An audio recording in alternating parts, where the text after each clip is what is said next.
আমি অনি, এবং এটা আমার ভাই, এটা আমার দাদা, এটা হচ্ছে আমার মা, এটা হচ্ছে আমার বাবা, এটা হচ্ছে আমার মামিমা, আর এটা হচ্ছে আমার মামা। আমরা জানুয়ারি মাসে সবাই মিলে বেড়াতে গিয়েছিলাম অযোধ্যা পাহাড়ে। এই গাড়িতে করে আমরা সবাই অযোধ্যা পাহাড়ে ঘুরতে এসেছি। দাদারে খুব মজা হচ্ছে বল। একদিকে কেমন উঁচু পাহাড় এবং অপর দিকে কেমন গভীর খাদ। এখান থেকে পড়ে গেলে কেউ জানতেও পারবে না। বাজে বকিস না, দেখবি একটা ঝর্ণা আছে, খুব সুন্দর, অনেক নিচে পর্যন্ত নামা যায়। মনে হয় তুই নামতে পারবি না।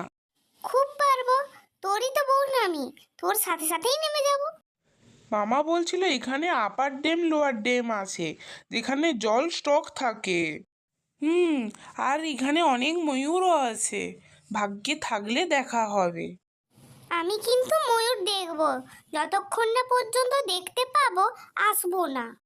ঠিক আছে, নে সব দেখি তারপরেই আসবি। তা না হলে আজকে এখানে লজেই থেকে যাব। এই নে তোরা চিপস খা। সবাই পাহাড়ে সাবধানে উঠবি, পড়ে যাওয়ার ভয় আছে। পাহাড়ে ঘুরতে ঘুরতে প্রায় সন্ধ্যা হয়।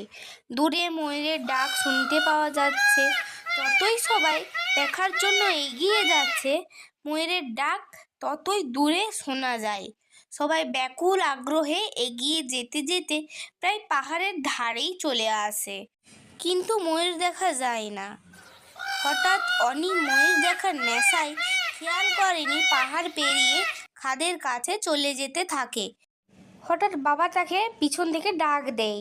কি করছিলি? এখনই তো পড়ে গিয়েছিলি খাদে। মা তাকে বুকে টেনে নেয় এবং বলে, এইরকম কেউ আনমনে থাকে? কত বড় বিপদ হয়ে গিয়েছিল বলতো। চল নিচে নেমে যাই, সন্ধে তো হয়েই গেল। একে একে সবাই নেমে আসে নিচে। কারোর আর ময়ূর দেখা হলো না, কিন্তু ওই ডাকটা কি ছিল? আমাদের এই গল্পটি যদি আপনাদের ভালো লাগে অবশ্যই লাইক করে শেয়ার করে দেবেন। আর এরকম মজার গল্প পাওয়ার জন্য আমাদের চ্যানেলটিকে আপনারা সাবস্ক্রাইব করুন।